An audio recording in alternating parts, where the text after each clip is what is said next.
This is your announcer, Shannon Saint Mainframe, welcoming you to our IP Livecast. We're not sure if Rob is available to do the show today. He was last seen at 4 a.m. last night, furiously pumping 20s into Lemmy's slot machine in the Rainbow Room. We hope he's okay. Our IP Livecast starts now.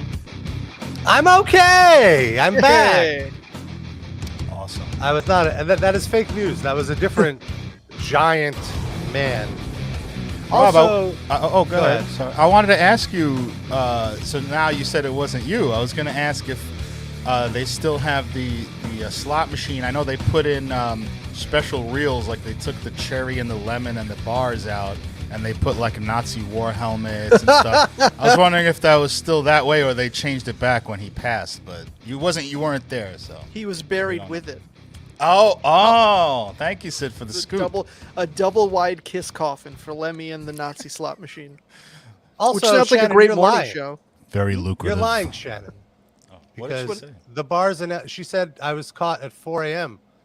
In the Lemmy slot machines. Bars in LA close at 2 a.m. Ah, Fake news. no, she's on East Coast time. Yeah, exactly. Oh, I see. Boom. Maybe she, Motherfucker. maybe she's on London time. What's that? Like the General Standard Time? Greenwich Mean Time. Greenwich Mean Time. Thank you. You're welcome. This is RIP a Livecast Jeopardy. It's the live cast. We're live. It's Saturday. It's noon. I'm back. I had a very long trip. I actually ended it a day earlier than expected. I was still supposed to be in LA today, but I was overhead. So I flew back yesterday. LA's dead. It's officially dead. It's done. It's Too many done. homeless people in the streets. Just no point. Scary enough. Like I was there 3 months ago. It seems like there's much less homeless people, which is like where did they throw them all? where did they dump all these homeless people? But I did see perhaps the most traumatic thing I've ever seen while getting off the highway. At the light, there was a homeless gentleman just in the fucking middle, like between the two lanes, just looking dilapidated. It looked like he looked like a zombie. It was so, I felt so bad for him. But as I drove past him, I didn't give him money. I was glad you finished that sentence because I thought your traumatic thing was just going to be seeing a homeless person. Yeah. I'm glad It was more to Rob. that. It was Rob 5 years in the future. He just saw himself. It was a Twilight Zone episode. Kept Just on like driving. me, with slightly more salt and pepper. And the fucked up thing is, 2 blocks down was Darren 5 years in the future getting arrested for vagrancy. It's fucked up. And he was just shopping at a store. He But wasn't even a vagrant. I have an apartment. What are you doing? That's who muffler says he misses the old LA. That's True. Louisiana. Where there were gangs and people roaming the streets, but also freeways. I miss the old LA. I want a Randy Newman version of the Agnostic Front song. I miss it. Yeah. I love those pigeons in the roofs. Even though they're only 1 story high because of earthquakes, I miss the old LA. I miss the LA before all the buildings toppled over from the earthquake. I guess that's more San Francisco, but you get my point. Randy Newman could probably write that song now because he's like between when that song came out and now he's become like, is he dead? I don't even know. Is he alive? I think he's still alive. So he must be like a crotchety old man. So he could have followed the same progression as Vinny Stigma, where he would write in the 80s. He would write a beautiful pro New York culture song, and in the 2010s and 20s, he would write this horrible like why everything sucks now. So maybe he could write a I Hate LA song. Yeah, like the reactionary old man boomer version. I hate LA. I hate it.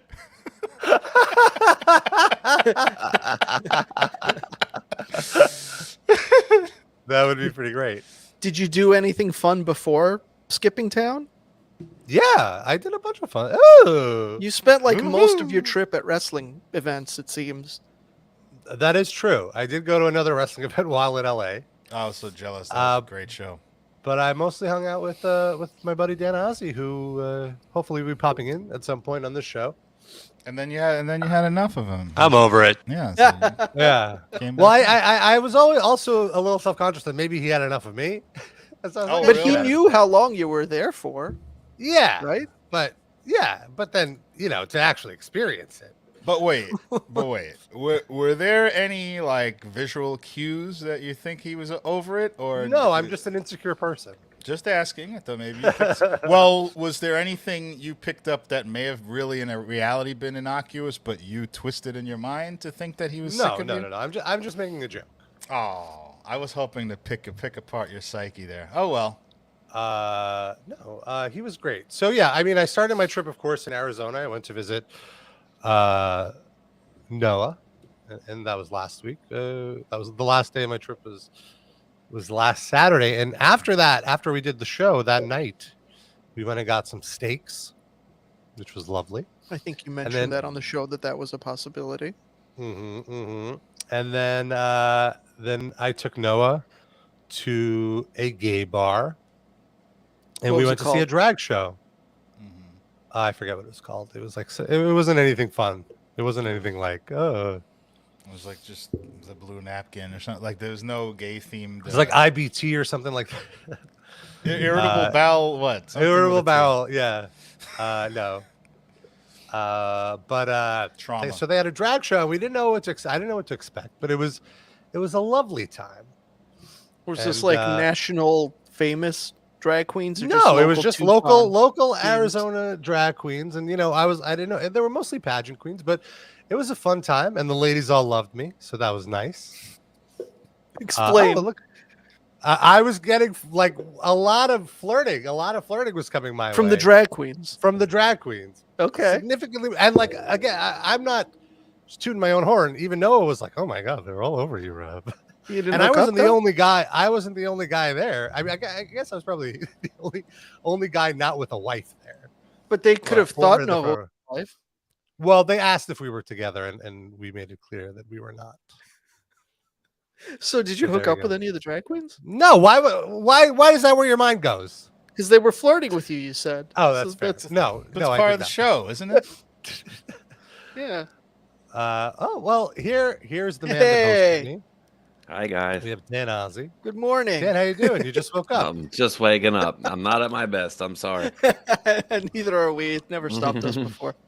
Are we on, or are we about No, to go we're on? on. Oh, We are great. on, baby. Should have told him we're not on. See what he says. Yeah.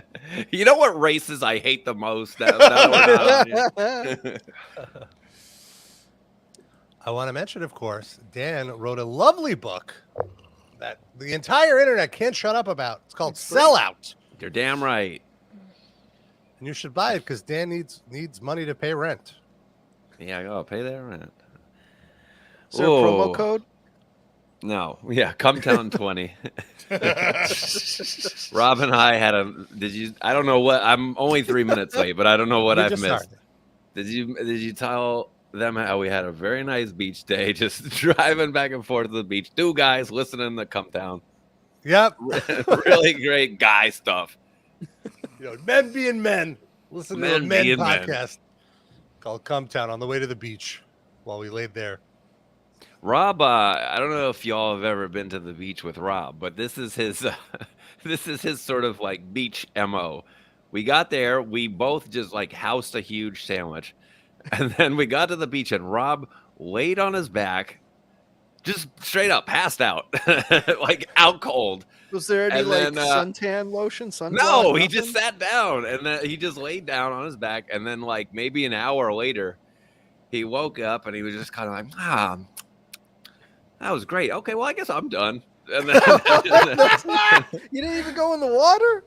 no, he didn't go. It It was cold. too cold. I was told Rob's very serious about the beach, like he has a whole He is. itinerary. And Well, I wouldn't say he had an itinerary, but I would say he professionally chilled on that beach. Like it was, I was like, this takes years of practice to just plunk down and pass out immediately like this. I don't Was think there I snoring? think There were like seagulls poking into his belly button and stuff. No. That's where They the were like sunflower those- seeds are. I was gonna say there's like a whole treasure trove of sunflowers. I went out the night before, so I think I was just extra exhausted. So it was nice to take a little nap. And Yeah, no, if you got the it in. water, if the water was a little warmer, I would have spent the majority of the time. It wasn't just Swimming. the cold water. It was like the undertow was crazy. Like, Oh yeah, just getting swept out there. but don't you worry, Sid. After the beach and after our drive back, where we listened to Cumptown, we spent a significant amount of time in Dan's pool, which was lovely. The beach to saw the there pool was a- move is the mwah. I saw there was a cannonball video going Yeah, around. Rob Was really that- nailed it. Rob ruined my book. I put my book face down. No, not even that close to the pool. and that cannonball just ruined the pages. Wait, you're reading your own book, or is this a No, different book yes, you I were was reading my own book. I like to brush up on the basics, you know. See, Dan's a professional writer now, so he gets, by rule, he gets to take credit for anyone's book. So that's like Yes. my book. Anyone who's written a Inspired by Sellout, yeah. book. Right. Exactly. Yeah, but Rob really nailed that cannonball. I haven't seen that. I was. I'll share my Yeah. screen. Let me see this. But It's I really did not expect that either. Like the water was shaking for a good 15 minutes after really my was. cannonball. Think about but- that jump too. Is if you Oh, hit- hello. Look at me! Look at me being so meditative in Dan's pool. What am I doing like a here? Busby Berkeley movie. Okay, if you here's hit the that cannonball right, the water goes straight up your butt. Oh my god! Like, Look at see this. my poor book over there? Here's the book. It's on is that over here. collar right Oh, R.I.p. there. Rob, Whoa. your head is not that far from the edge of that pool there. You might, Nah, Oh you no, made that's it an pretty illusion. good. Yeah, that's an illusion. I was in the middle of the pool. was concerned I for can your attest. safety. Whoa, slow mo. That's But not like telling you- a legally sanctioned diving board. You just went up to the upstairs deck and jumped off the fucking side. That's correct. risky It's behavior. a rite of passage in that. in It- South. It If was you hit- very risky. If Go ahead. you hit that cannonball exactly right, the water does shoot straight up your butt. Like it's an enema. And I could tell as soon as you hit it, I was like, yep, he got it. Deuterino's in, Telltale smile. Deuterino's in California. He said he got a tsunami warning. I don't know if you. Everyone's okay. Yeah, anybody in the Glendale area should probably lock their windows because the reverberations 2 days later might still be happening. Yeah, I went up there. Dan went first, and he did it. He made it look easy.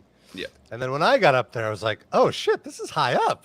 This is like I'm an old man now. I don't know if I could do this." And there was like a second of fear. And then when I jumped off, I was like, "How am I not in the water yet?" Yeah, Oh my god. it's a long way down. It is a long way down. And then I finally made it. And I was like, "All right, good. I never have to do that again." Got the It definitely- Instagram, and definitely- that's all. Yeah, it definitely made me realize my age because I mean, as a kid, you would do that all the time, not even thinking a second about it. But now it's like, my hip, I bruised my hip a little after. From the water? Yeah, from how I landed. I kind of landed on my back. He Did you, went. I mean, he it wasn't- all the way. He went back. I could see it from above ground. Like when he hit, he flipped back. Oh my god. Well, we're glad But you I made it. survived, Rob. Yeah, Probably. we had some tacos. Did you get some nice breakfast color, and dinner. Rob? I got some pretty good color. I feel pretty Yeah, good. I'm like Yeah. all red. Oh Nice. my Oh yeah, yeah. I'm like red like a lobster. I got a little bit. I mean, you were responsible for my back sunscreen, but I'm not putting the blame entirely on you. But I did have some real redness on the lower back area. But that's, what can you do? That's was you there- got to get that tan line. So Was there some sensuous application of oils there? some people would describe it as sensuous. I said practical. Fair enough. But an onlooker I could see might be describing the experience as sensual. Just broke. To the untrained eye, Darren, yes. What do I listen to Cumptown? I can't differentiate these things.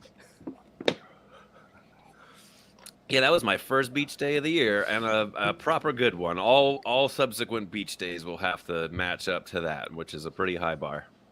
You got to bring a big old sandwich to the beach for it to be good. That's the Dan We Ozzie. crushed it. That was a perfect little meal and a dip. You know. Was it store bought? Was it homemade? What Yeah, what's the sandwich? every podcast I go on, I shout out Galco's, and in just the hopes that somebody's listening and they'll give me free. There's this place in LA called Galco's, and it's like a big 1950 style like soda shop, and they just have rows and rows of like all these different kinds of crazy sodas, and then they have like a little sandwich shop too. So you just get a good basic Italian sandwich. And a weird soda. What did you get, Rob? What soda did you get for that? I got a toasted almond cream soda, which was very nice. It was very refreshing. See, I'm a big cream soda guy, but toasted almond was not for me. I got some kind of like raspberry iced lemonade thing because it's like beach morning. You know, I felt like that paired well with it. It was like a sommelier in there, just like, very good. Yes, we'll have that. We'll have a bottle of that. Just do a little. Yeah. You could sample soda before sommelier. you purchase. Ooh, No. what is this? Is this a 2021? Yes, perfect. What a good year for cream sodas that was. I would love to be a soda sommelier. That's wonderful.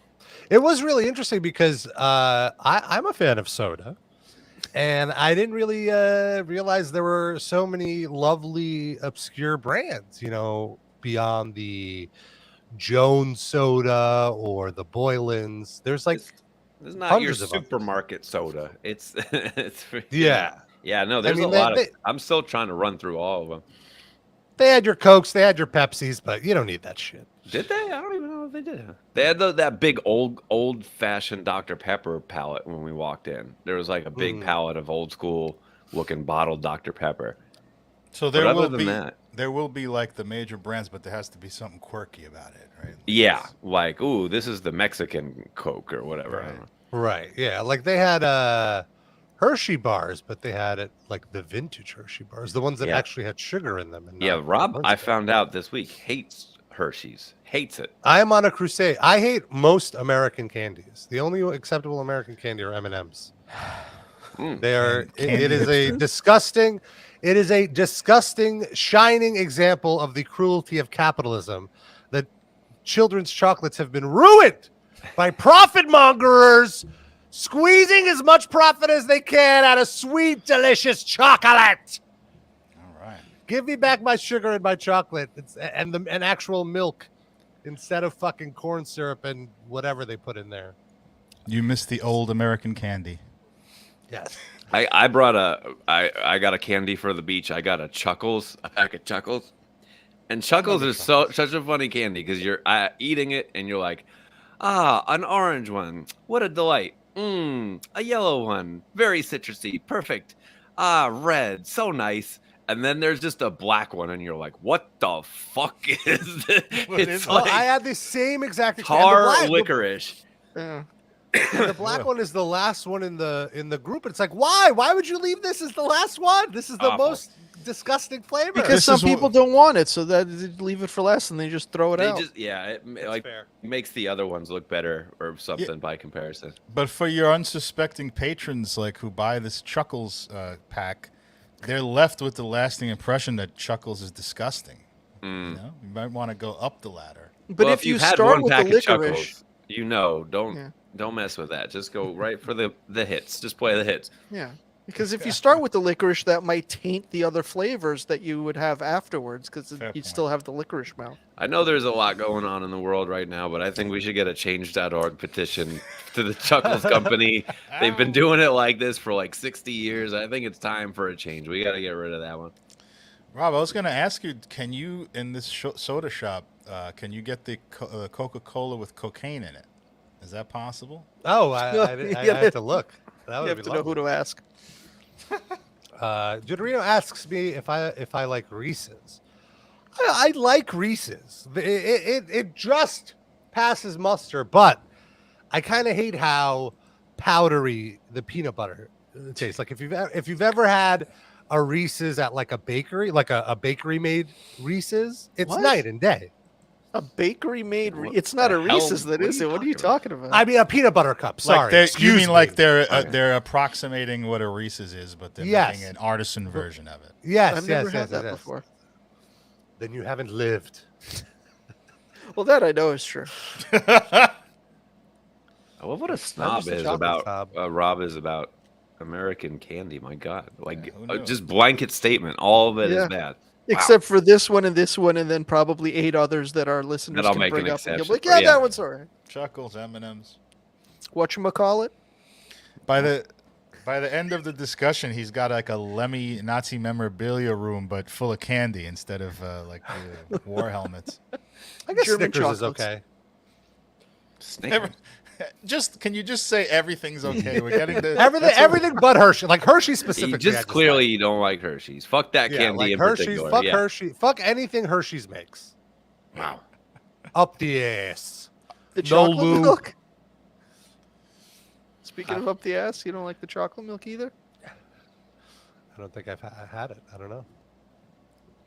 Dan, Nice. before And you then got also, on... sorry, Ro- only one more thing happened that was funny when Rob Oh. was here, which was that he, I dropped him off at a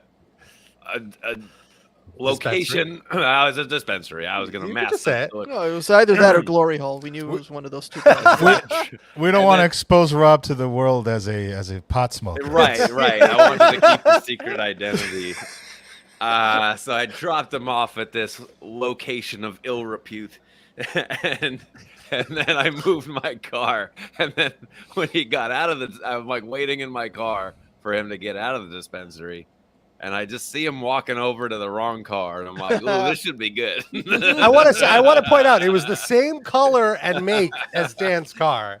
It was virtually the same car. And I don't know if I. Oh, go ahead. Sorry, Dan. Oh no, I gave my horn a little honk, but I didn't press the issue too much. You know, I'm like, let's So just- Rob's gonna I make his opened the- own mistakes in life. Yeah. So I opened the door, which is unlocked. Oh, no. The car door's unlocked, and I start peeking in because I'm a tall guy, so I don't really see it yet until I bend in, and oh shit, the car is empty. I'm like, wait a minute, this isn't Dan's car. Was there anything weird about the car? Because the guy came out immediately and Oh. was like, no, that's my car. Like, and I was like, wow, like, that guy must have some weird shit in his car. Well, There was just some like empty plastic cups. That's all I remember okay. seeing. I may have told this on the air before, but I had the exact same thing happen to me. It was with our friend Alan. We were all hanging out somewhere, and he dropped me off, and I was like, hey, do you mind if I run into this 7-Eleven over here? He's like, sure, I'll be across the street. I get out of and I was high as fuck. This is part of the reason why I don't smoke weed anymore. I got out of the 7-Eleven, and his exact car is sitting right in front of the 7-Eleven. So I said, oh, he did a U-turn around the block to be nice and to make me not walk across the street. I opened the door, which is open, by the way, same as Rob's story. And I actually got in the car, sat down, closed the door. I'm in the passenger seat. The guy's rolling a blunt or something in the driver's seat. He looks up, what the fuck? What the fuck, bro? And I thought I was a cop or something, you know. I'm like, sorry. I was like, it's the same car. My friend has the exact same car. And then I see him. He's like, it's right over there. He goes, okay. Just get out. So I just got out and I ran over. The exact same car, same model, same year, everything. That's funny. I don't have good experiences with like weed things. I feel like all my stories are like something going catastrophic with weed involved. One time when I was maybe like 2 years ago, my mom, she was walking down the stairs in our house in Staten Island, and she like hurt her foot. So I was like, okay, well, I'm going to take you to the walk-in clinic. So I drove her there, and everybody on Staten Island has a white SUV of some sort. Like every single, you know, you'll be at the drive-thru in Wendy's or whatever. It's just like 6 white SUVs in a row. So anyways, like I took her in there, and she was like finishing it up. I was like, okay, let me go get the car and I'll pull it around. And she had a white like BMW SUV. So I like go to the parking lot where we parked. I get in the driver's seat. I get in there, and I'm like sitting in there. I'm like, oh, this chair feels not how I left it. All right. And I'm like, weird. And then I'm like starting the car up, and it's like not going. I'm like, what the hell is up with this key? And then I like see the logo on the steering wheel, and it was a Mercedes. And I was like, does my mom have a Mercedes? And then it's like a whole minute. And then I'm like, I'm in the wrong car. Somebody just. Wow. Uh-oh. Maybe the lesson here is lock your cars, folks. Yeah, Like, who are these when you get people? out, lock your cars. Sid, do you have a getting in the wrong car story, or it's just the three of us? I have an almost getting in the wrong car story, and I have someone almost getting in my car by accident story, but nothing as drastic as anything like that. One time, I was taking one of the cats to the vet, and I was parked outside the vet's office.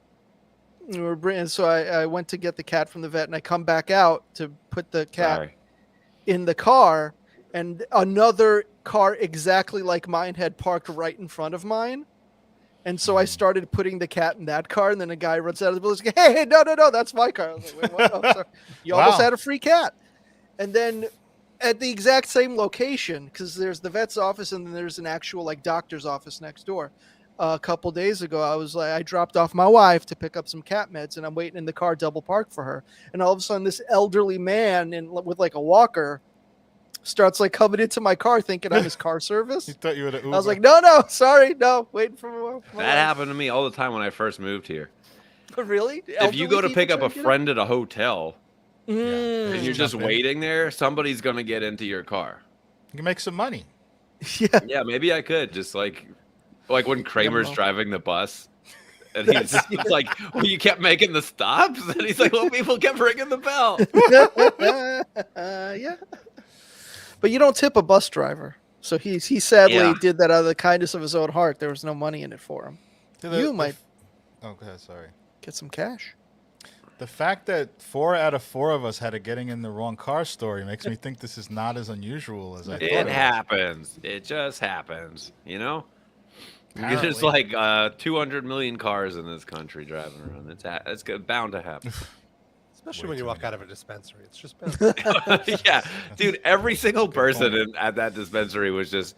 as I parked in the red zone, I'm like, oh, is this going to be okay? Because Rob's just going to go in. This should be fine. And then like 4 other people parked in the red zone. I'm like, there's no laws around this dispensary at all. All those people are parked in the green zone, if you know what I mean. While I was in there, too, a woman came in and she was like, oh, hey, I just wanted to drop off my resume, which is a sentence I never would expect to hear at a dispensary, but it is a place of business. People, yeah. Why not? I hope she gets it. Did she look qualified to you, Rob? Did you size her up? the she walked out and then they were like reading it as I was doing my checkout, and they sort of kind of rolled their eyes at the resume. So I don't think it's going to work out for her. How do you present for a job at a dispensary? Because obviously, like if you go in there in a business suit, I don't think that's the right approach. Yeah. But if you look like Jim Brewer in Half Baked, I also don't think that's the right approach either. No. I don't know. Yeah, and it looked like she had a cover letter too, and like I wonder what the cover letter said, like sativa up, indica down. Like what could it possibly? Business cash with a weed lapel pin. How about that? Like people work in dispensaries. There had to have been some job application process at some point. Yeah, they just wait for people to wander in, and they're like, you're hired. Yeah, you've been here for over an hour. We're gonna put you on the payroll. Rob, you're probably, if that's the case, you're probably employed at like 8 different dispensaries by now. You just don't realize it. I just keep getting these checks. I don't know where they're coming from. This is back-to-back weeks of dispensary stories for Rob. Oh, I mean that's what happened. You went to as many dispensaries as you did wrestling shows. I went to more. Definitely went to more dispensaries than wrestling shows. And what's good about going to different ones is every time you go to a new one, typically as a first-time customer, they give you a nice 10 to 15% discount. And they hire you. And they hire me. Yeah, I'm now working at 7 dispensaries. Rob's like when you said the other day, you were like, damn, I have 800 emails sitting in my inbox. And I'm like, those are all probably just like, welcome to the Trees of Brooklyn Dispensary. Welcome to the Trees of Brooklyn. What was the name of that place? Trees of Echo Park, I think, right? Mm-hmm. Yeah. Shout out to Trees of Echo Park. Enter promo code Rob. Oh. It's very weird to see well, they're not quite dispensaries yet, but they're like CBT shops and like all these head shops and bong shops that are opening, and even in Well, I want to correct you here. They typically there are the smoke shops that sell CBT, right? But like the natural healing stores that are opening typically do not have pipes and bongs. They just have the CBT products and CBD products, not CBT. That's a different. Did I say CBT? Sorry. No, I was saying it. Rob is a CBT product. But these CBD stores, now that the Is CBT that thing that they're teaching to our kids in school? Not yet. That would be fun.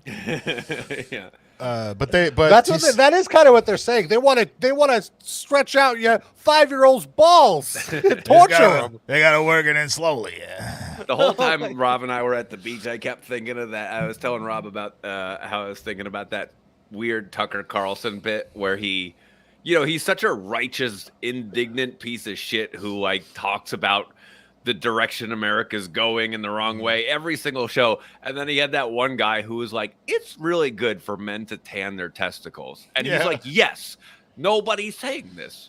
Like, what was that fucking segment? How much did that guy pay to get on that show? Sticking your balls in a microwave is actually good for you. Who's not tanning their balls? Is it you? Are you not tanning your balls?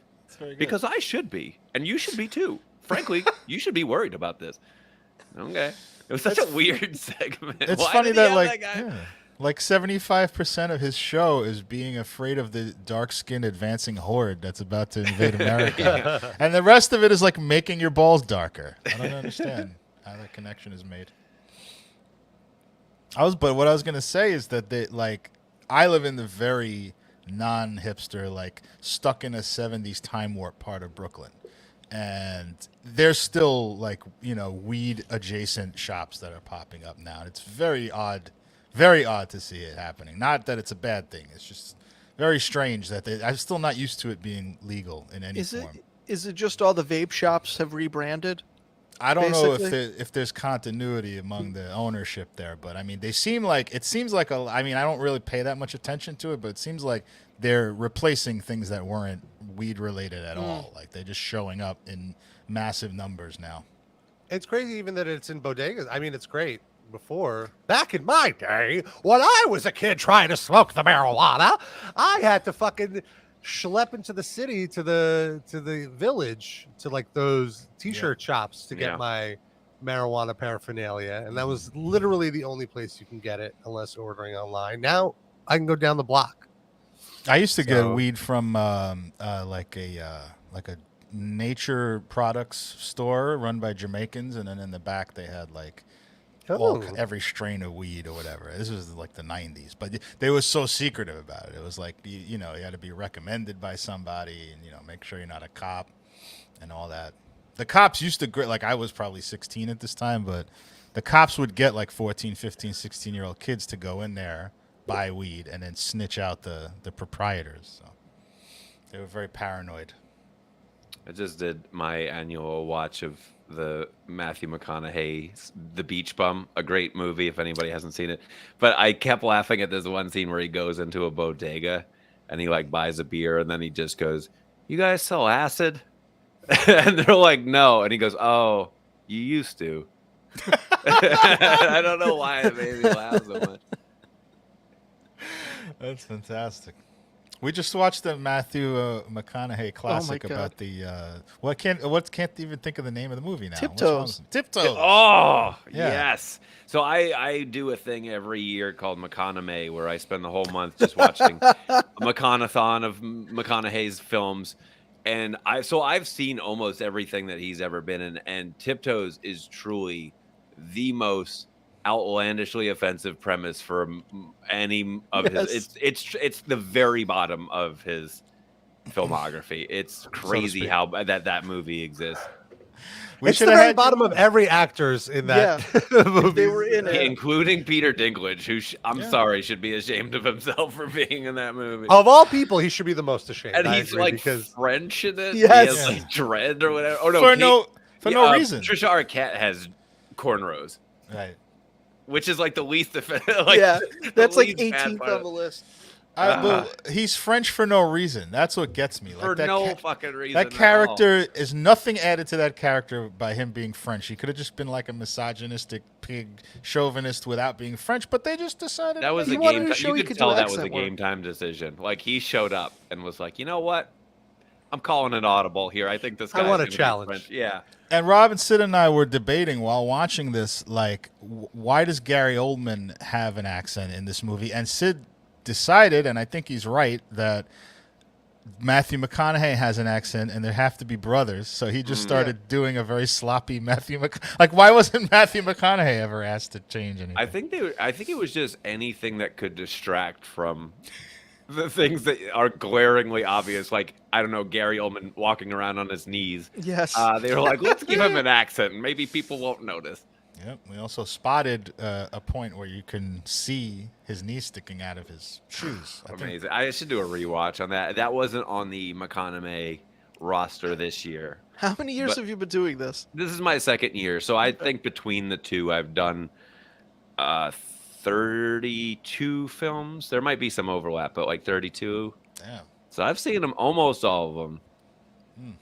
How many does he have? He's got a lot. I won't watch like the ones where he was just a voiceover because I don't care. But it's that I like it as an undertaking because his movies are so uneven. Like there's some actors who are like, yeah, you've been in mostly bangers, but his are like, he'll be in like Dallas Buyers Club, and it's like, oh my god, this guy's fucking amazing. And then he'll be like in a movie called My Sister-in-Law's Wedding, Brother Married, Best Friend, Losing the Guys in 10 days. And you're like, oh, wow. So, yeah, really uneven filmography for the man. It's like Nicolas Cage. He's got no filter. My friend Josh does Cageuary every year, where he does all Nicolas Cage movies. And there's so many more to draw from, obviously. That guy makes like a movie a month for the last like 30 years. He's got debts to pay off. Yeah. We got an interesting comment in the chat. Someone referred to us as Fat Albert looking freaks. Is that all of us? You can say a lot of negative comments about us, but I don't think any of us looks like Fat Albert. Yeah. No, I think he just means the gang. I don't think any of us is Fat Albert in particular. I think they just mean the Junkyard Gang. Was it my hat? No. Is it because of my hat? I think the hat definitely has something to do with it. You're definitely Rudy, Sid. Another childhood memory that I like to look back on fondly until I remember it was started by a serial rapist. Well, that's a funny thing about Fat Albert is you can't really get away from it because you could say, it's a cartoon or whatever. But then you're watching it, and then like 10 minutes into it, Bill Cosby shows up in his junkyard telling you what the moral of the show is. Right. So you can't even escape Bill Cosby. He's a lot of women can't escape Bill Cosby. He's just out. He's just free, right? He's just walking around. Let him out. Can you imagine like you're Bill Cosby, you know the shit you're doing, and you write a cartoon show moralizing to children. Yeah. Every show had a moral, and this is how to behave as a good person. With the balls on Bill Cosby. It's amazing. It would have been the only thing worse, I think, would have been if he would have written one of those books like he didn't he write? He wrote like a fatherhood book. Yeah, multiple. I would have loved to have seen like a how to pick up women.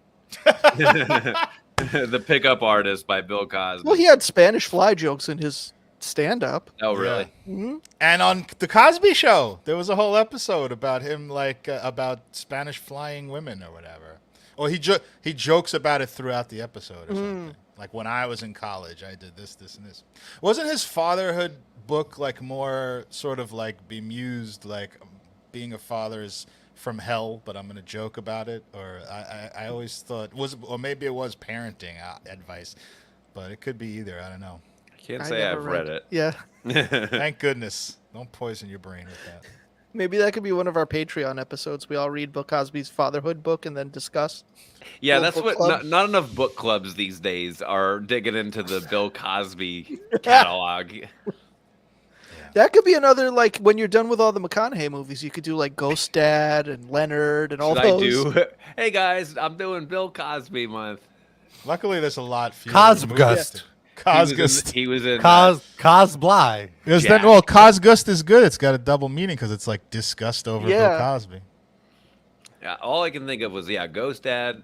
He was in the movie Jack with Robin Williams. Was he in that? That's right. Yeah. Oh my God. He's like the mentor. Also, too, wasn't Jack like a Francis Ford Coppola movie? I think so. Isn't that insane? It really, Such a weird movie. I also have good news. I have it on good authority that the book Rob ruined with his cannonball was Bill Cosby's parenting book. Yes, that I forgot to mention that part. He took one of Bill Cosby's books out of existence with his cannonball. Good job, Rob. By the way, I got wet from that cannonball all the way here. In New York City, hello. so it just happens when Rob gets arrested. I get arrested. It's like, I don't even What have is to this, be there. Andrew W.K.'s debut album? Because I get wet. Nice reference. They're bringing him back. He's all the ESPN Stanley Cup playoff commercials use Oh yeah.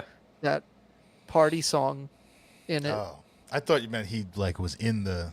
I mean, he commercial. probably is. He's probably one of the hockey players. He does a lot of different things. He might be on the Lightning for all I know. It's not impossible. They're playing like it, unfortunately. Are you wearing the Rays hat as a subtle go Lightning? No, just No. felt like throwing my Tampa Bay Rays hat on. I like the design. But that's actually good. I'm gonna actually claim Yeah. that now. Yes, Sid. I am. Just to troll the Ranger fans. But it's not real. I can't really troll them when they're up 2-0. You're trying to Unfortunately. reverse the mojo with the hat. Say We'll that. see what happens when the series shifts to Tampa Bay. Rob, did they get it? Did you get that $100 back? Off of I Jeff did Loop? actually. Yeah, I did. Good. Screw them. What They happened? gave me a nice little credit. Their system was. I booked my flight back one day earlier because I was starting to feel like Dan wanted to get rid of me. Dan was like, No "Oh, way." Right?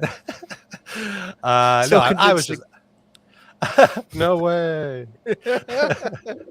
No, I didn't. Sorry, I don't know if that came off unconvincing. I did not, but I understood Rob's desire to. Yeah, I leave was just the 81 degrees Los I mean, Angeles. like Dan made it the most relaxing possible situation for me. So for me to be over it, I really had to have been over it. To I was like, oh, I could have another pool day. I just want to go home. I'm over it. Be great. Exactly.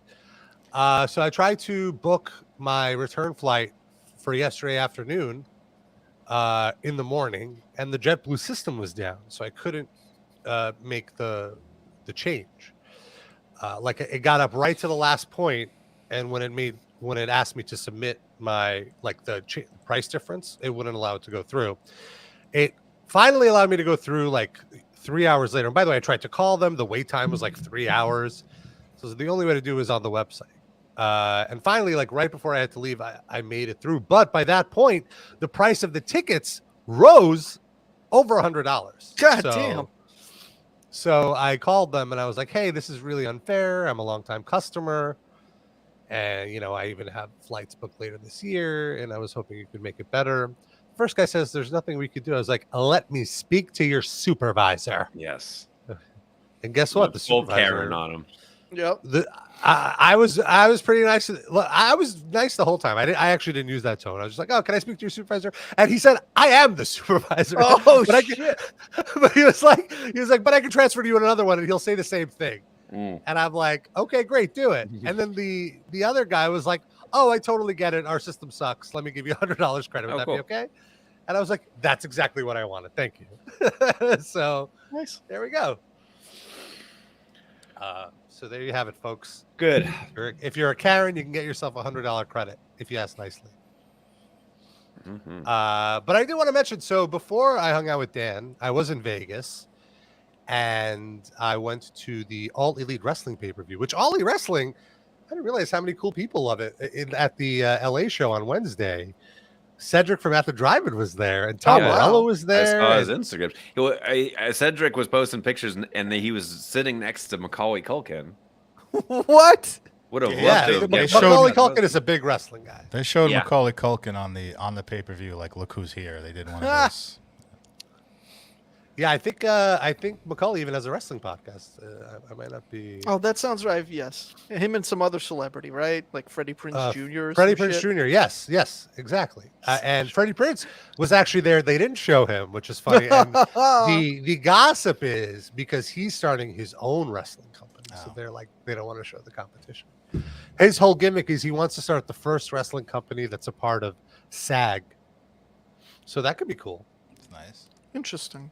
But anyway, so on Sunday, I went to the Double or Nothing pay-per-view, which is one of their biggest shows of the year. I went with friend of the show, Jay Miller, who used to be a producer on the show Impractical Jokers. And the Impractical Jokers is also part of the Warner Network as AEW. So they do cross promo, and the Impractical Jokers were there in Vegas. Jay saw them, and they were like, "Hey, do you want to sit with us? We got front row seats." Oh, that. And Oh, wow. Okay. And he was like, "Yeah, sure. Yeah, let's do it." And then So he you texted sat- me like, You sat with the Impractical Jokers? "Yeah, I was You in didn't there. I tell was me in their this. posse." I've always thought of you as more of a practical joker. Yeah, I'm a practical joker. So this is a very odd pairing to me. They were so nice. Their wives were really cool. They're really into it, and they are massive celebrities. Everyone in the arena was stopped. They had to get escorted, and by they I mean we. Like I was a part of them, so we were escorted to our seats because the AEW crew didn't want them to get mauled. But so let me set the scene.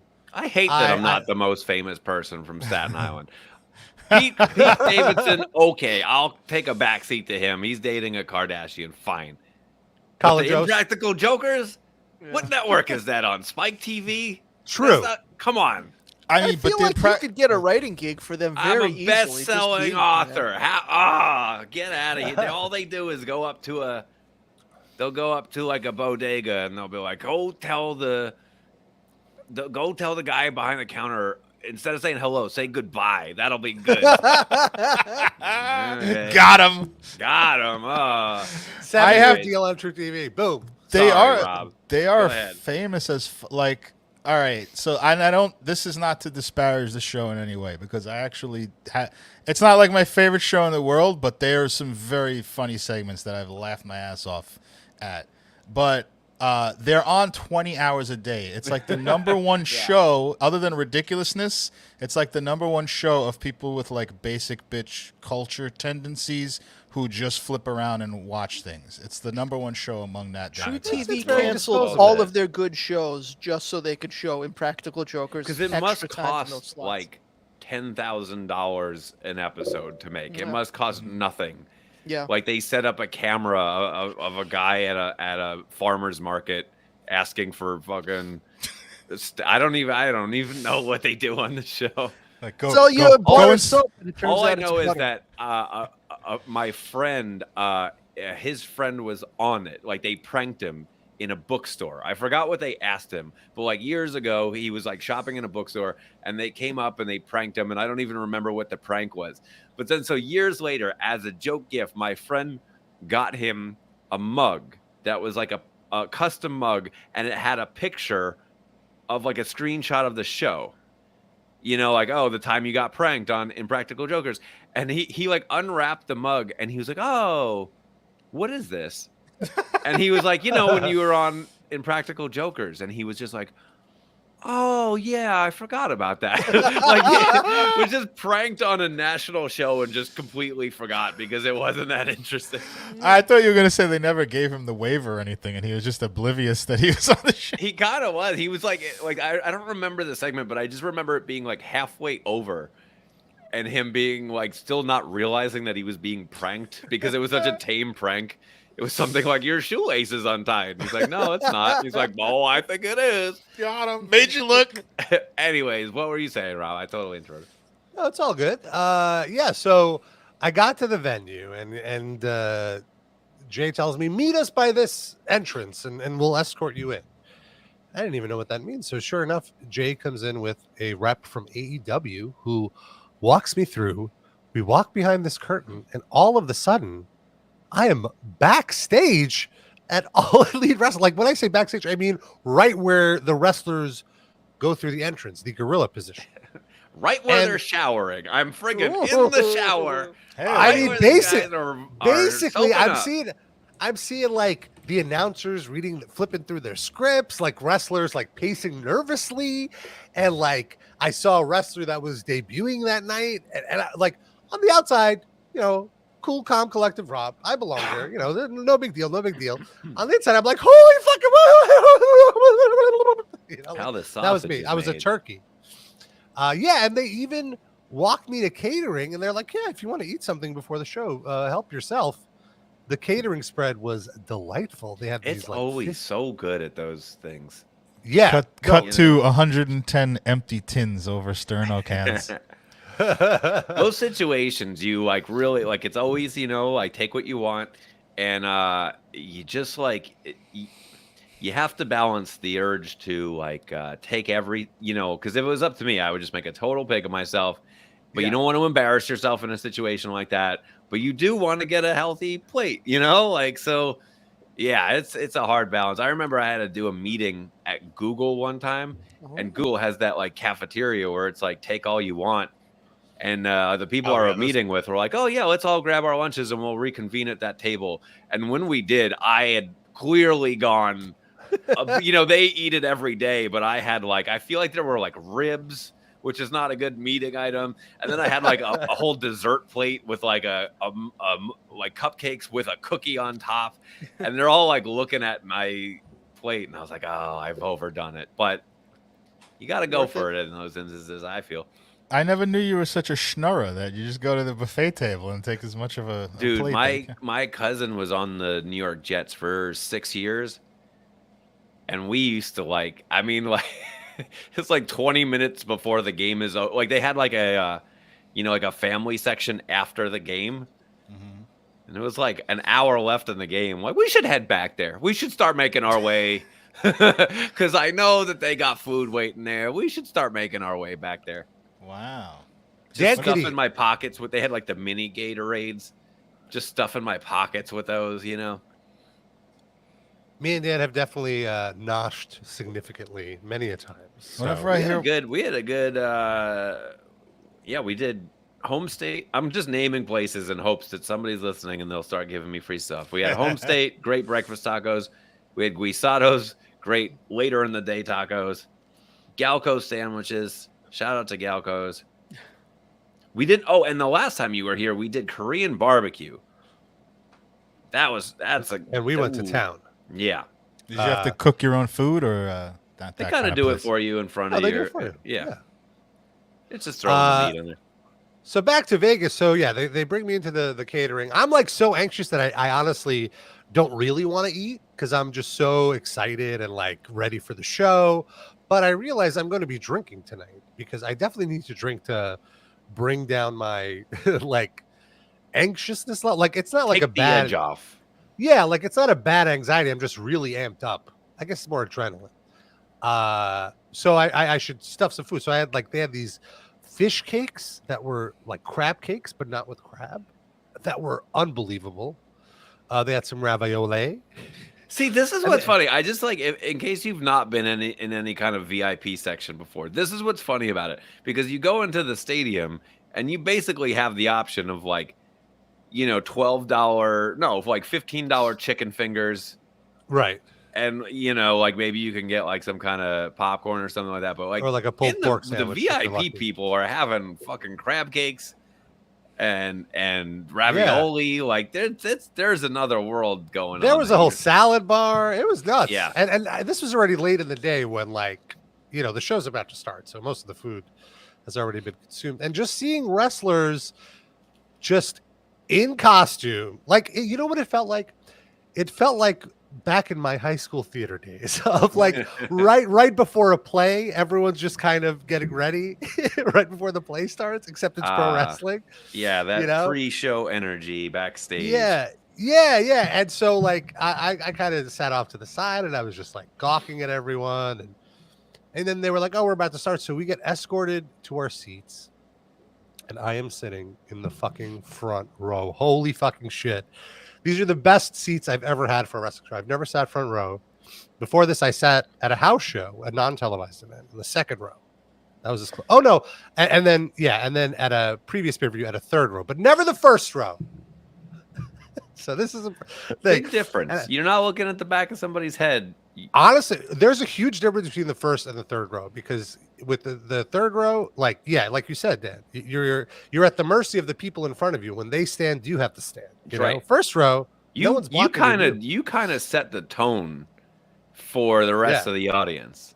Absolutely. You're getting up and applauding. Everybody else behind you has got to do it too. And also, the wrestlers are going to hear your heckles. Yeah. Like, and you're going to hear the wrestlers. And, you know, I was like, oh, I wonder if I'm going to be on TV. Literally, the first shot of the pay-per-view is me and Jay Miller going nuts. Like, it's a fireworks shot, long shot of the whole crowd, and then us. So you guys are sitting with the Impractical Jokers, and they chose to show you guys instead of the Impractical Jokers? Well, they I just feel like it happen would to be there. distracting to show the Jokers right up front. I suppose. exactly. Then they'd think, is the whole pay-per-view a prank? Right, Is this even going to be totally. real? What's going to happen? Wait, wrestling's And not then- real? And then I saw Rob. I wasn't watching the event, but I did see a clip on floating around on Twitter that Rancid was performing Ruby Soho, and I'm watching it. And then they cut to the audience. Nobody knows the words. Nobody even knows who Rancid is. Made me feel like 100 years old. And then they cut to the three guys who are singing Ruby Soho, and I'm like, hey, that's my boy Rob right there. I asked Sid if he happened to catch Rancid on the AEW pay-per-view, and he said, "Is this like a welfare program for CM Punk's old friends?" That's what it. I didn't realize that they sang the intro music for one of the wrestlers. It just seemed like Tim Armstrong was down on his luck, so CM Punk booked him a show. That was pretty sad to see because, like, I mean, you know, not that I feel bad for Rancid. They have a huge cult audience, but just watching a whole room full of people not knowing what is arguably like their best hit, like their biggest known hit. Yeah. I was like, wow, I feel old as hell. It's just not a lot of crossover between those two audiences, I feel like. But it's weird. I think there would have been, but that song did come out in 1994. You know, like kids now that are going to wrestling have no idea. But there's a wrestler named Ruby Soho, right? Yeah, that's. And does she come out to that song? Yes. So shouldn't people know the song just from that? Yeah. Well, I feel everyone like knew the hook. it's but, very. but the appeal of like this legendary punk band being there was clearly lost on them for sure. For all they know, that song was written 3 weeks ago specifically for this wrestler. Right. Oh, they could have. Oh, sometimes they'll have a band come out and they'll play the person's intro music. They might not even realize that this band plays that song. Yeah. But they do go ape shit when her song plays. Like, I feel like there's a lot of people who aren't like into punk or pop punk or anything like that, but they like the idea of her being a pop punk like persona in the wrestling show. So like they think that's cool and they cheer her for that, I guess. I'd certainly rather Rancid do it than like Machine Gun Kelly or something. Oh God. He's too big for that now. Maybe in 10 years. He has some kind of movie out or something? Yeah. I gotta see it. We were talking about watching that. I think right? it's called Good Morning, which he just first of all, I just Alkaline want to say Trio? his last album was called Mainstream Sellout. So he's just stealing my book title. And then he made a movie called Good Morning, Mourning. The title of the Alkaline Trio album. This guy has never had an original idea in his life. Nope. Last original thing he did was get power bombed by Kevin Owens on a prior pay-per-view. That really happened? Yeah, he did it. He came out to. Did he actually play on that show? He performed. He was a rapper then. Oh wow! So he did actually perform on it. All right, He performed as a rapper though. That's when he was rapping. And was he going back to that now? Well, maybe in 10 years for sure. Oh, guys, I'm looking at the cast of his movie Good Morning. Oh boy. Obviously, you got Machine Gun Kelly at the top. Matthew McConaughey. Mod's son, I don't know who that is. But then at the like a few down, so I don't know if they're leading roles, but we do have obviously Pete Davidson. Did you think he wouldn't show up in this? Whitney Cummings, Megan Fox. Of course. So and then down later, holy God, these people, I really hope these are either, it looks like very small cameos, but we do have Avril, Dennis Rodman, Tom Arnold, Danny Trejo, and Snoop Dogg. I'm going to see this movie. It has honestly, awful Snoop Dogg reviews. is the most surprising one because no, dude, Snoop Dogg will just show up. He has to get paid. He wants to get paid. Yeah, let's watch the trailer. Have you watched the trailer? I don't think so. The drugs. Mr. Potter. Anyone know the number to 911? Yo, what was that one? Like Game of Thrones or something. I'm trying to get on one of those shows. Oh, yeah, I can see that. Serious shit. I was like, oh, he's cute. He's so silly. He's cute. Stop telling. This is what happens when you tell like good-looking friends that they're funny. Stop telling people that they're funny. He's not. He grew up clearly people telling him like, "Oh, Machine Gun, you're so funny. You're a funny guy." He's not funny. Stop telling your unfunny friends that they're funny. Sorry, go ahead. My name is London Clash. I'm an actor on this show. What? Called Good Whoa, Bad whoa, whoa, whoa, whoa! His name is London Clash. Okay. First of all, Sid, I know at least 3 people named London Clash. It's not that weird, honestly. My name is Refused Minor Threat. So it'd be more like my name is Sweet and Refused. Yeah. An actor on this show called Good Bad People. This is Apple. We've been dating for a year. I can't stop thinking about her. I just wanna vibe. Got you by my side. Good morning with the you. What the fuck? He looks at the Alkaline Trio. Yeah. I love that he had to look up Mourning. Like, what does that mean? What does good mean? Let me look this up. Yo, does this look like a breakup text to you? Yes. We're getting your energy right, man. Oh, that's shit. the That guy guy. from Nate. Yeah, Gata. Oh my God. Yeah. An idiot. I mean, Help good you for him find your getting a girlfriend. paycheck. About fucking time. Hi. Can you push this meeting? No, I cannot push the meeting with the director of Batman. Apple's like breaking up with me. The only thing that will never break your heart is money. Jesus Christ. Whitney That Cummings hoe was is like, loyal. I need to find a worse co-star than Chris D'Elia. Who is there? I need something to wash away that era of my career. And it's either Bill Cosby. I've worked with Justin Bieber's favorite stand-up comedian. Now I need to work with his favorite punk rocker. That hoe is loyal. You feel me? Oh my God. Movie man. What's up, Barry? Yo, did you see Apple? Yeah. Did she say where she was going? She did. She actually. No, are you Two fucking blonde crazy? blobs talking to each other. Just 2 tall sticks of blonde. They really do look so similar with the hair. For sure. This is just pure paleness. Not necessary, sir. Let's text you. Yeah, that would be good. I will kill you. Our boy's in trouble. This is how we fix everything. We're on a mission. I have no idea what this is. Like a 70s trailer. I don't know a single thing about the plot here. No, they quit smoke acting like weed. a bitch. Smoke me. Oh, so Snoop Snoop- Snoop is just does doing the voice voiceover. of the joint. Okay. Okay, that makes sense. He didn't have to leave his house. Yeah, for sure. Yeah. Did he even know who else was in this movie? They probably just like, here's some lines to read into this microphone. Thank you. So here's a check. Yeah, I'll guarantee he doesn't know what the movie is. Yeah. What a poorly designed talking joint. Can you You think play so? that 3 seconds again? Does the mouth even move? I don't think it does. Man, quit acting like a bitch. Nope. It doesn't. Wow.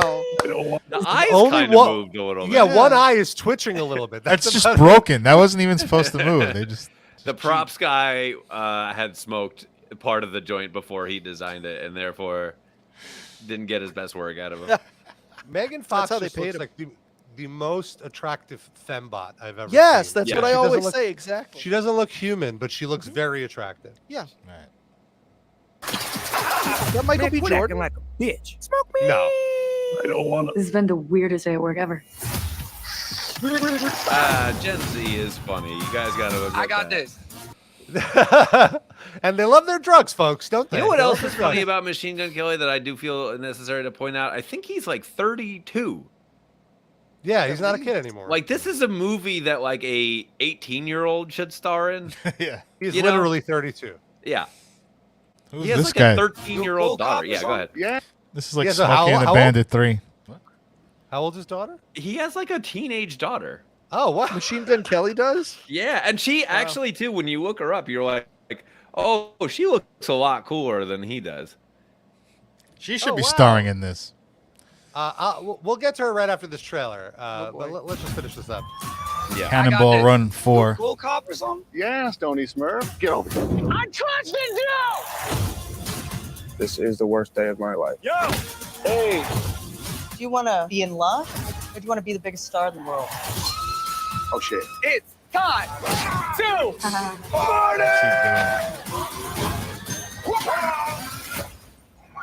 What is this dust? That's people, man.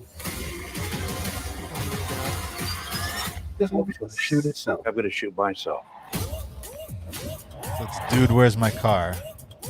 Drake has a huge snake. I don't think that's Drake. Oh my God! Did anybody else think that was a real snake? Because I did. That looks so real. Fucking horrible. Brutal. And what? This is in theaters? I don't know. And on demand. I'm watching it. Dear I'm going to God. watch it. I'll report back. Let's see the bloopers. It says bloopers. I thought that was Yeah. the fucking bloopers. Oh, no. It's just gonna be him making faces, I think. Yeah. Oh, that's so We're funny. having a great time on set. Take 2. We're all just pranked. Snake in a can. Impractical Jokers. Yeah. Cut! We gotta get this fucking blooper reel right! God damn it! Everybody Let's go. look like they're having a fun time. Pretend! Has to go in the credits! You know what? Do you think Pete Davidson showed up and they're like, look, we cannot have a second blonde guy. It's distracting.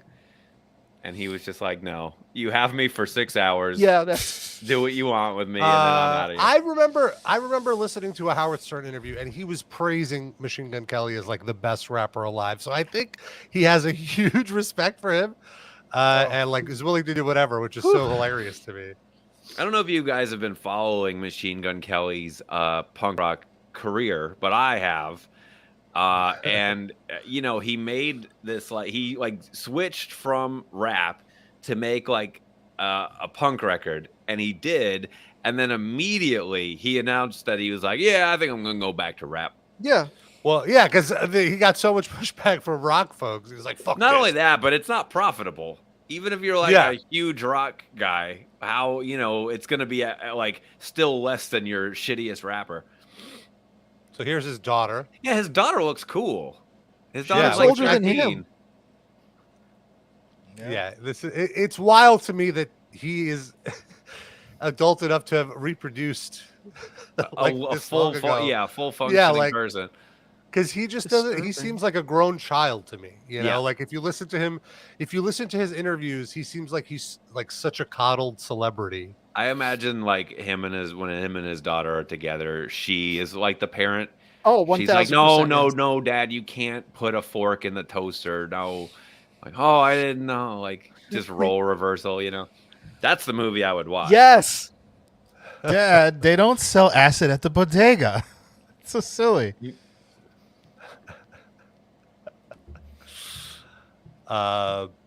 Yeah. So, how do we even get on Machine Gun Kelly? I don't even know. Wrestling. We're talking about Oh, wrestling yeah, yeah, pay-per-views. yeah. Oh, okay. Yeah. Christian Squaring. Rancid. Right. So, so I was just in the front row. It was. Yeah, we were talking insane about the two experience. greatest punk rock bands in the world, Rancid and then Machine Gun Kelly. It's They're true. probably great friends.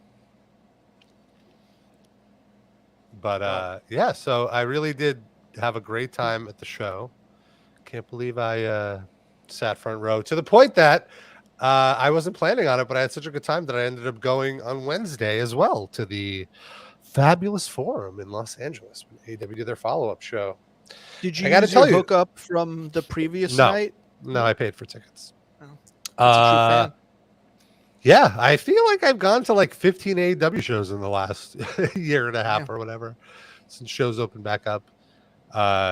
And it's great. I love it. And the Forum is a beautiful, beautiful venue. I did want to talk about this. I told Dan this after I went there. I've never experienced going to a large venue like this where, so, you know, you check in and typically when you walk into an arena, you know, you have to, I don't know, go up a escalator or something, walk down a hall, and then you're like in the lobby area, and then you walk into the arena. Here at the Forum, as soon as you walk in the door, you're in the hallway of the arena. Like it's the concessions and then the arena. It's such a small venue like that. There's no wasted space. So it was really cool to see that. And it's a very classic venue. And I immediately went to the bathroom, and in the bathroom, I heard a familiar voice. It was Tom Morello telling his son to wash his hands. I decided that was not the appropriate time to point out that I recognized Tom Morello and loved his music. I'm sure he didn't need to hear that from me at that moment.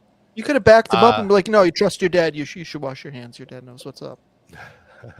Yeah, I should have told him, rage against the germs and wash your hands. Right, Tom? Right? Tom? Sid, that's reminiscent of a story you had with a celebrity who didn't wash his hands. Oh, no. Well, Want to let Dan in on this one? Thankfully, there were no children. That was Weird Al Yankovic when I was back. Oh, no. He was doing a radio tour at my office, and I was in the bathroom taking a shit. There were 3 stalls. I was in the far left one. The other 2 were unoccupied. Person comes in, goes into the one next to mine instead of the one stall over from mine, has really fast explosive diarrhea, and then just leaves. Flush and leave, no hand washing, no nothing. And I looked at the shoes so I could see who it was. When I was walking back to my cubicle, I could identify the person. And I walked by the studio, and sure enough, it was Weird Al's shoes. So as Weird Al came in, he must have just been in a rush and had to get back to the next interview. But even still, he didn't have to sit next to me to do it. He could have gone one over at the very least, and he did not do that. Never shit next to your idols. It wasn't my choice. Right? He didn't have a choice. So that was that. That was my Weird Al experience. Thankfully, yeah, no we always children hear around. about like celebrity gossip about how celebs are in bed. I want to hear what their number 2 situation is like. That to me is more interesting. Definitely. For pooping, that's all I've got. For peeing, Dan Patrick likes to sing and whistle to himself while he pees at the urinal, the sportscaster. Bob Costas is very quiet at the urinal. He just does his business and goes back. I don't know that I took a violent shit while the band Tantric was in the bathroom, but they were not shitting. They were just like washing their hands or whatever. And they commented on how bad it smelled, but I was still shitting, so they didn't know who did it. But it made me very happy to know that I ruined a few moments for the band Tantric. That's good. I remember at the Vice office, Russell Brand left the toilet seat up. That's as much as I got on that. Mr. Secular Humanist Progressive Love guy won't put the seat down. I saw him also too, Rob, over here by the mall by me, just walking with his kid. Russell Brand has a kid too. All these people. Yeah, have another kids person shouldn't that have like kids. should not be in charge of another human life. Is that with Katy Perry? Who do you have a kid with? I don't know. That's a good question. Are we sure it was a kid and not just It was a he has kid. a I don't know child. if it was his kid. I don't know. Maybe that's what he does now. He babysits for people. Maybe. His kid's name is Mabel. Okay. His kid won the King of the Ring in 1995. That was the prize. You get to live with Russell Brand. Would you rather live with Russell Brand or Russell Crowe? Russell Brand, for sure. You think so? Yeah. I mean, he's apparently like reformed from all his like drug abusing and everything. But you still have to hear his voice all the time. Yeah, that's annoying for sure. I feel like Russell Crowe's probably barely home. He's probably an asshole when he is home, but it's probably like Russell 1 weekend Crowe every is 2 up. months. I bet his hours are crazy. He's up drinking at night, Writing songs. Is he still in that band? 40-odd foot of grunts. He's in Tantric now. You got to go shit next to him to be a completionist. Oh, all right. I feel like up for it. Tantric would be the name of Russell Brand's band. Yes.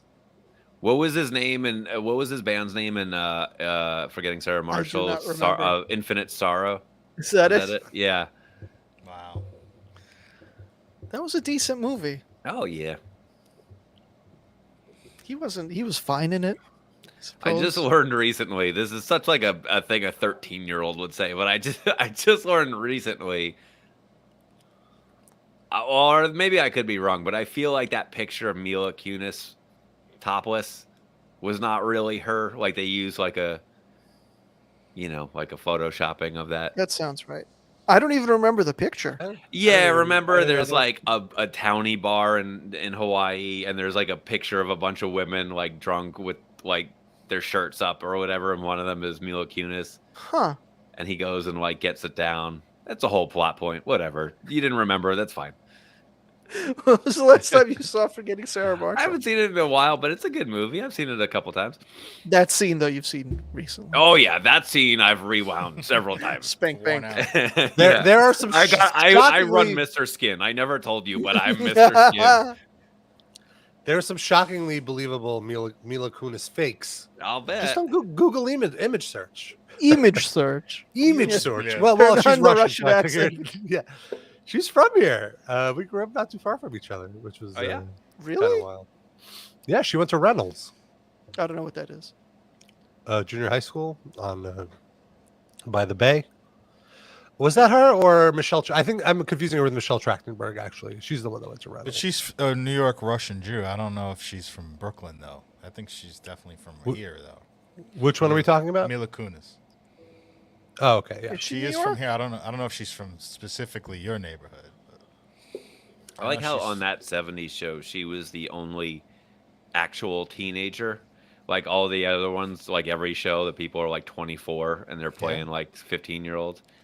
It's hard. I mean, like most child actors are terrible. So, Yeah. And also they have child labor laws. Ooh, because we can't make a kid work more than 13 hours in a day. Thanks, liberals. Yeah. That's the trick. That's why you need twins like the Olsens to play Right, one you role. just so swap. you I get around love that. whoever came out with that, like up with that as a way to get around that was such a genius. It's like, damn, we can only work kids for 4 hours a day. Let's just get two of them and swap them out.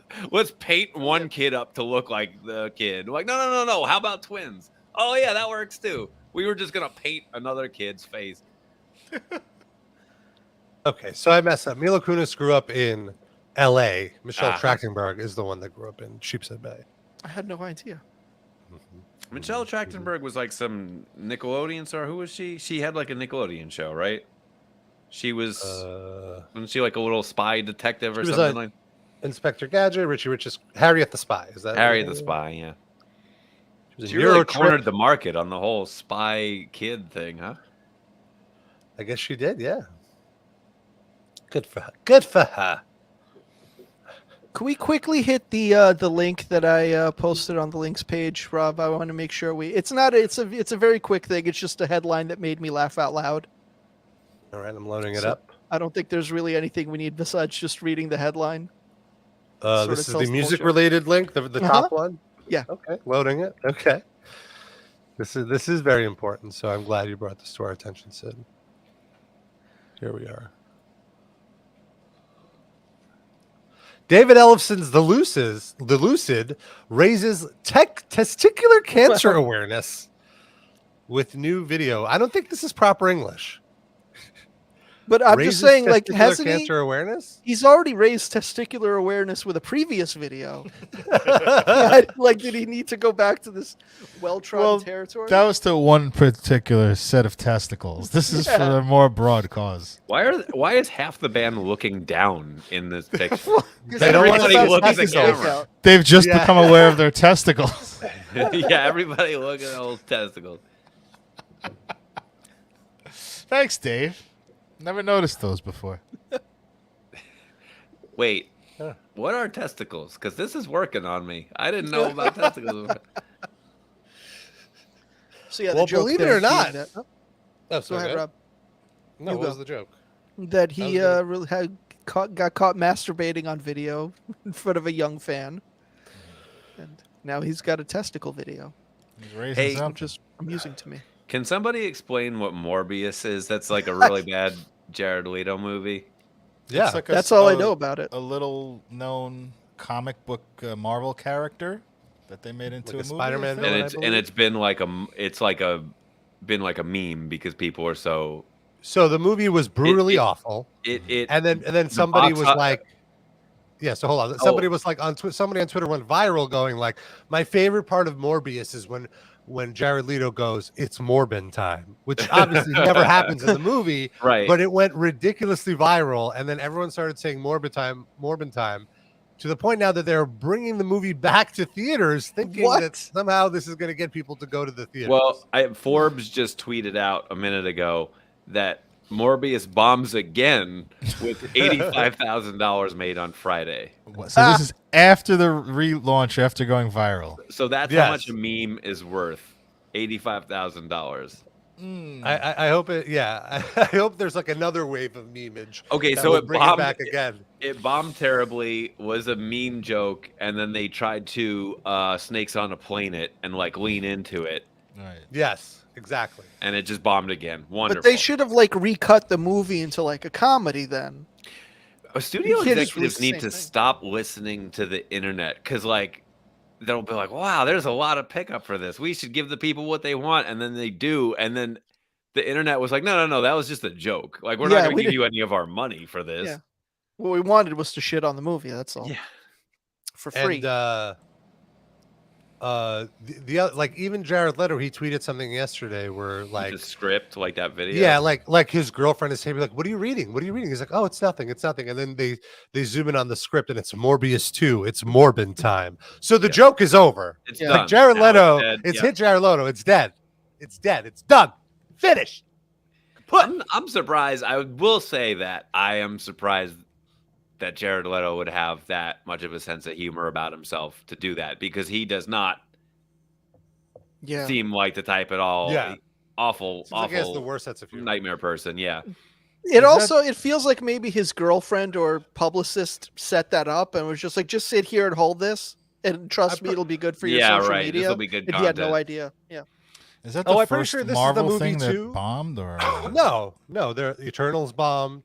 I thought Eternals made money even though it was terrible. It got bad reviews. All those movies like eventually do pay out because they they have international distribution, and then like some movie that bombed here will make like $100 million in China, and they're like, great, we made our money back. I believe so. You know how Jared Leto is quote unquote method, which to me just means being an asshole for no reason. And so his character, I believe, is disabled or on crutches in the movie. So he spent the entire time on crutches. And there'd be times where he'd have to go to the bathroom. Oh boy. And he'd have to crutch to the bath. So it would take him like 45 minutes to go to the bathroom. And like everyone's on set being like, hey, we're all waiting for you. Like, let's go, like be conscious of our time. So the director had to like negotiate with him that at least if he needs to go to the bathroom, someone will come with a wheelchair and wheel him to the bathroom. Like that had to be a negotiation. Like, fuck you, dude. He's not that good. Like, why is he worth that trouble? Like, there's 8,000 other actors. Get Machine Gun Kelly to do that. He'll even do a blooper reel for you for free. He doesn't care. I was blown away watching House of Gucci. It was like he was in a completely different movie than everyone else. He was doing like a Mario accent. It was wild. But anyway, I want to talk about the RIP Livecast music break. Every week, each of us picks a song. We throw it on a Spotify playlist we call the RIP Livecast music break. This week, I picked a lovely band called Winter Garden. They're Scandinavian. Isn't that the theater where Cats is put on in New York? The Winter Garden. This is Winter Garten. Oh. With a T. Or Wintergarten. There's no R in the second word. Wintergarten. And this album is very chill, very mellow, and it was a nice thing to listen to on the plane ride back. So that's why I picked that. Sid, what did you pick? I picked the song EMI by the Sex Pistols. It is one of my favorite Sex Pistols songs, and I picked it because their new series on Hulu debuted this week called Pistol, and I watched all of it, and it was horrendous. So I just wanted to remind myself of a thing about the Sex Pistols that didn't suck, and this song is that thing. But the show, don't watch the show. It's bad. Darren? Darren? I'm always slightly intimidated when noted music industry expert Dan Ozzi's on the show. So sure, yeah. But Jobless man, Dan Ozzi. Oh, I came across this classic rock band that I had never heard of. I'm always like looking for like obscure bands in that lane to just put on and listen to, and they're called Bebop Deluxe. And I was kind of blown away. It's like David Bowie singing for the Beatles. It's just really like cool shit. And they had like some mild success. They were never like huge act or anything. But anyway, this song is called Axe Victim.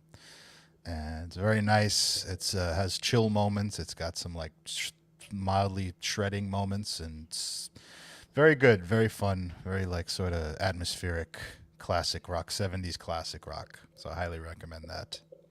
nice. Dan, Awesome. you haven't given us a link yet, but if you would like to, I could add it in post. Can you add The Armed? A Life So Wonderful.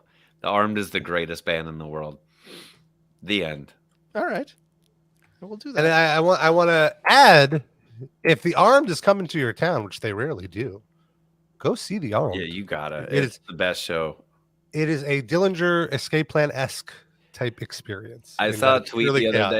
day that said that somebody said, like, because they played Toronto last week, and somebody tweeted something like, everybody demanded an encore from The Armed. They didn't do it, but they did come back out and give a full bag of apples out to the crowd. What? What a great band. And I also want to take a moment to give a plug for our Patreon, patreon.com/RIP Livecast. $5 a month gets you access to 2 bonus episodes every month. where we Boneless. do something boneless. Yeah, classic That's- episodes and then boneless. Bonus. Delicious. Bonus Sounds like you episode. said boneless episode. Now I'm hungry for some banchan. But all right. Hey, you know where I ate last night? This is so sad, dude. I did a bang bang. Rob, you really left too early. I did Islands, which I don't know if you know what that is. It's on What's the that? West Coast. It's like almost like a Hawaiian themed kind of like burger place, Ooh. like a chain. And then I went to BJ's, which I'd never been to. It was right next door because my friend insisted on buying us all Pazookies, which are just like warm cookies with ice cream on top. Oh. Part of the reason I'm having a hard time getting focused this morning. BJ's the bulk supermarket? Yes, Or- the Costco. Wow. No, it's like the restaurant. They have them in New York, right? I think on the East Coast. I really It's thought like a you meant steakhouse. BJ's. It's like a chain steakhouse that smells like a urinal inside. So it's Tad Steaks is what we would know that as. Okay. Oh, wow. But yes, we have a Patreon bonus episodes every month, 2 bonus episodes a month, plus access to all of our previous episodes, like our watch along of Tiptoes with Matthew McConaughey, which was brutal, and what a fun time we had mocking it. So you will enjoy it. Some of our other watch alongs include Judge Steve Harvey, Phantom of the Park. Is that like a Quibi show? No, it's on No, ABC it's an Prime ABC Time. show. It's Oh, a okay, Sunday okay. night ABC show. Oh yeah, I think I saw some of that. Yeah. Very hurting for content over there. And it's brutal. It's like Judge Judy, but if the judge is like, "Why is this even in my court?" and it's like, "It's your show, Steve." Like, What's you brought this happening in. here? Why Yeah, are all like- these people I greenlighted to be on this show? I don't understand. We also did a watch along of the legendary Steven Seagal movie Out for Justice. Genuinely a great movie that they just don't make them like that anymore. He Money doesn't make Plane. them like that anymore. Like Yeah. he won't even show up to the movie barely anymore. This is in Money the Plane like with Kelsey 3 or Grammer is another one. Sorry. 3 or 4 year lane when Steven Seagal was capable of making great movies. The Under Siege era. He partnered with a guy named Julius Nassau, who lived down the block from me growing up, and they made his like classic era movies. And then Julius Nassau went to prison for tax fraud. Sounds about right. They had that formula working though for a little while. Yeah, man. We mentioned Lemmy earlier. We did a watch along a few years back of his documentary, which got a little heated when we got up to the scene with the memorabilia. And of course, Courtney, the infamous, like, shallow ass documentary on if Courtney killed Kurt. Spoiler, she didn't. And this month, what was the top of the month episode?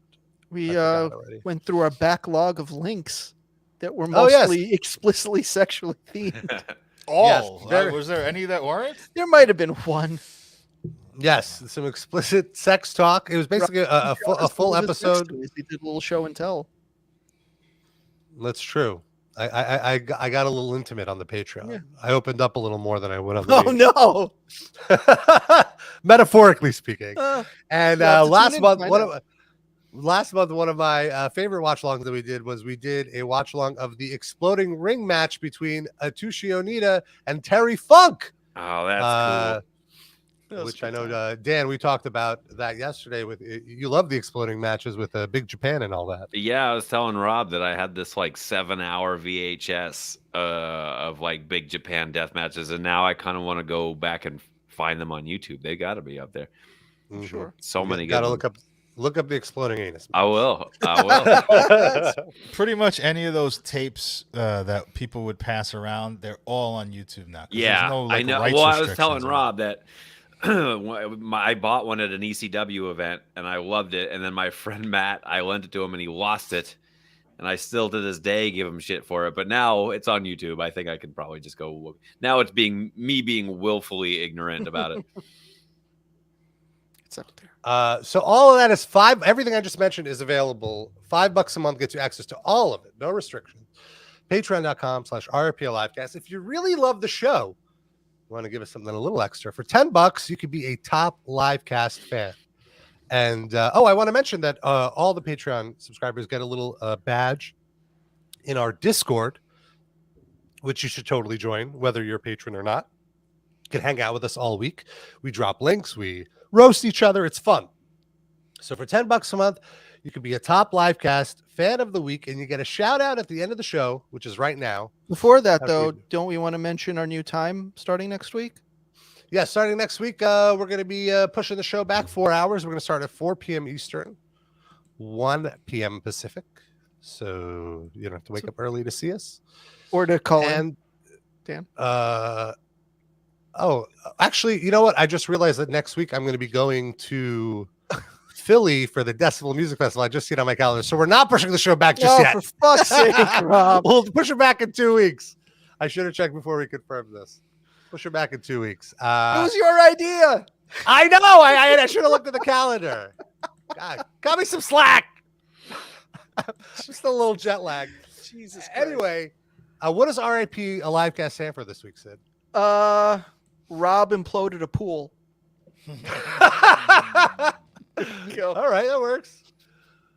All right, so our weekly shout outs, how should we do them? Do it as Morbius. Did Morbius have like a voice? I don't know, Rob. Whatever you think in your mind's eye. I'm going to do it as Jared Leto's terrible Italian accent in House of Gucci. Okay, there you go. Ooh, Eric, why you coming to me like this? Oh, Benjamin, El Dunarino, let's have some pizza. Oh, and then have a little marinara with some I am. Wow, I'm turning red. I gotta watch this movie. He's screaming the whole time. He's always like, oh, Mindy Mayer's a keeper. Oh, a gender. Oh, Shishura a Catalan decaf. Oh, I'm a vampiro. You go like tacos.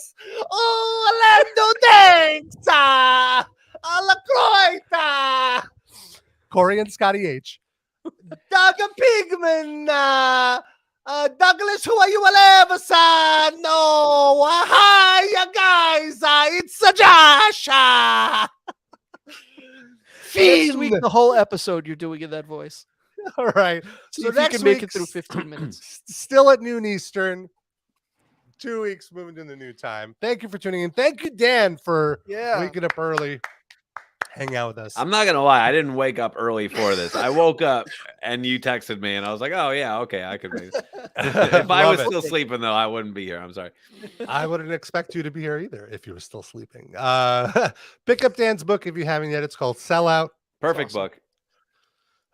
It's a wonderful book. And we'll see you next week.